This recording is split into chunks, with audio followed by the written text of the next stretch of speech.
What is going on, guys? It is Trifecta J here with a new series for my channel, getting a MLB The Show 17 franchise going, and we're going to be taking over the Kansas City Royals.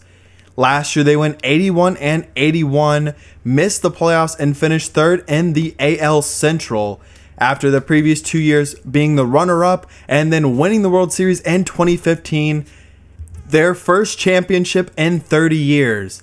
This is now a team that does not have much of a farm system, as they traded it away to compete in the playoffs, and also does not have the roster that you would expect, as they are definitely on the downswing. One of the star players on this team, though, is Salvador Perez, still only 26 years old, over 5 years of service time, and did sign a big-time extension. One of the best defensive catchers in all of the majors, and can hit the ball at times. Lorenzo Cain, 30 years old, and in his final year of his contract, he's a solid fielder.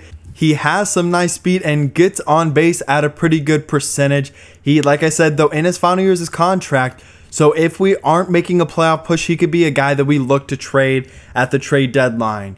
Kelvin Herrera, the 27-year-old flamethrower, now the closer after Wade Davis was traded in the offseason.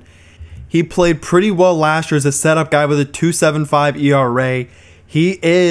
We still have 2 more years of team control, but he could be another guy that we look to move. We could probably get a good bit for him, as the recent trend for all-star bullpens has been a growing thing in the last couple of years. The Royals really trademarked that. Alex Gordon, the hometown guy, he is homegrown and came up with the Royals. He did not play very well last year, and this year we'll look to get back on track. Has 3 years left on his contract, getting paid just over $7.5 million per year at 33 years old. He's definitely on the downswing of his career. 28-year-old lefty Danny Duffy. He is a good starting pitcher, and he is the ace of this staff. Not necessarily an ace, though.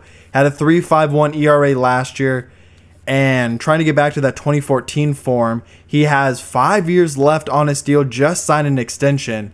So he is someone that could possibly be traded or could be kept depending on how the season goes.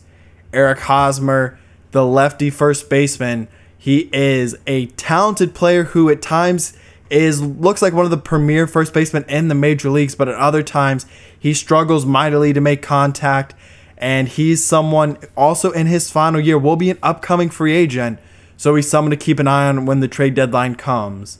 Alcides Escobar, a good fielder, not very good hitter. He struggled last year, only hitting 261. And the World Series year, he hit 257. And he's another guy in his final year of his contract. This is a team with a lot of expiring free agents. Then you have Jorge Soler, who was acquired in the offseason for Wade Davis from the Cubs. He really has not figured it out quite yet as a Major League Baseball player. He is known to be a power hitter and has done that some, and he does have 4 years on his contract, and hopefully he can develop into a middle of the lineup guy for us. Next guy we're going to be looking at is Mike Moustakas. He is the third baseman for this team at the moment and also an expiring free agent, so he's another guy that you got to look out for if he becomes available at the trade deadline. Do we make the move, and do we trade him for some prospects to hopefully restock this farm system? Hunter Dozier, he finally made his major league debut last year after spending a lot of time in the minor leagues. He was drafted in the first round a few years ago and struggled until last year, where he finally got it together and, like I said, did make his major league debut. Matt Strahm, he played a little bit last year towards the end of the year. He is a hard-throwing lefty, and he is a talented pitcher, one of the better prospects on this team, although he is 25. Josh Stomont, a 23-year-old righty. He is a powerful pitcher, has the stuff that you look for in an ace, but also does not control any of his pitches very well. And if he can get that down, he could be a future ace for us. And if not, he could be a back of the bullpen type of guy. Now the last center fielding prospect, a guy that I'm very interested in. He has some of the best raw power in our whole farm system. Now looking at our lineup, like I was talking about earlier, this is a team that 2 years ago won the World Series the year before, and they were one of the top teams in the American League and all of baseball. At this point, though, they've lost some of those players. They traded away Wade Davis, one of the top players from that World Series team, And so it's definitely interesting to see. We'll have to see how this team performs, and that'll decide how we go moving forward. If there's a team that looks like they're going to be making a run for the playoffs, then we might have to make some moves to help us get there. Or if not, it might be time to rebuild this farm system and sort of start over. This team reminds me of some extent of the Braves a few years ago. When the Braves were at their best, they were in the division series, they were in the playoffs, and they were one of the best teams in baseball. But then it just did not work out, and they traded away most of their starting talent and now have the best farm system in baseball and a lot of upcoming talent. And that might be something that we look to do unless this team can make a strong playoff push. Looking at some of the scouting, Tim Wood, a lefty closer, and Damian Forrest, the 6'4", 19-year-old out of California. He is a hard-throwing righty and could be a very nice player for us in the draft.